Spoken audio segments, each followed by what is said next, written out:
Do you feel the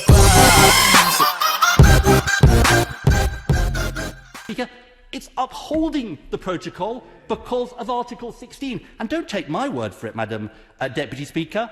Take the word of the former Attorney General, who definitely read the protocol and who wrote this morning, and I quote, "There are clear and lawful responses available to Her Majesty's government."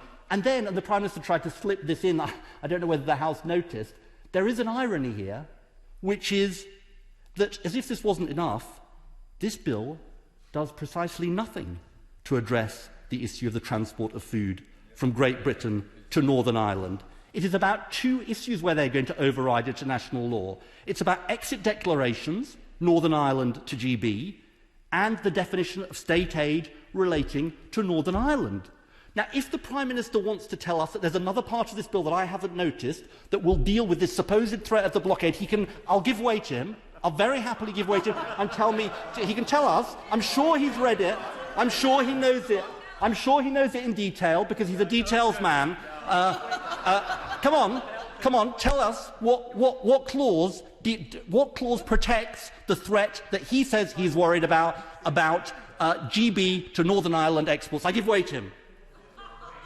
Well, the right honourable gentleman can't give way unless he's asked to. There you have it. He didn't read the protocol. He hasn't read the bill. He doesn't know his stuff. Right. Let's deal with the second bogus argument. Second, he claimed on Wednesday it was necessary to protect the Good Friday Agreement. That's the first outing for this was on Wednesday at Prime Minister's Questions. I have to say to him, I'd rather trust the authors of the Good Friday Agreement than the Prime Minister, who has prominent members of the government who opposed the agreement at the time. But this is what John Major and Tony Blair wrote. The bill... Oh, they don't like John Major, I know. The bill puts the Good Friday... the bill puts the Good Friday Agreement at risk because this is very serious, because it negates the predictability, the political stability and legal clarity that are integral to the delicate balance between the north and south of Ireland that is at the core of the peace process.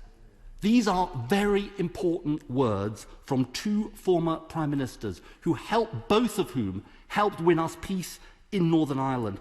And he may not want to believe them, but he will, I hope, believe himself. Because this is what he said. This is what he said. Maybe not. Because this is what he said about the Northern Ireland Protocol, and I quote, "There are particular circumstances in Northern Ireland at the border that deserve particular respect and sensitivity. And that is what they have received in the deal. It's a great deal for Northern Ireland." I don't understand this, Madam Deputy Speaker. He signed the deal. It's his deal. It's the deal that he said would protect the people of Northern Ireland. And I have to say to him, this is not just legislative hooliganism on any issue. It is on the most sensitive issues of all. And I think we should take the word of two former Prime Ministers of this country who helped secure peace in Northern Ireland. I will give them. The shadow spokesman for giving way. Before he lectures the Prime Minister about reading documentation and he starts lecturing us about the Good Friday Agreement, does he recognise that, first of all, the Good Friday Agreement talks about the principle of consent, about changing the constitutional position of Northern Ireland, which this protocol does, and the Good Friday Agreement has within it a mechanism to safeguard the minorities in Northern Ireland through a cross-community vote, which again the protocol removed. So before he starts talking about the threats to the Good Friday Agreement, does he not recognise that the protocol was a threat to the Good Friday Agreement?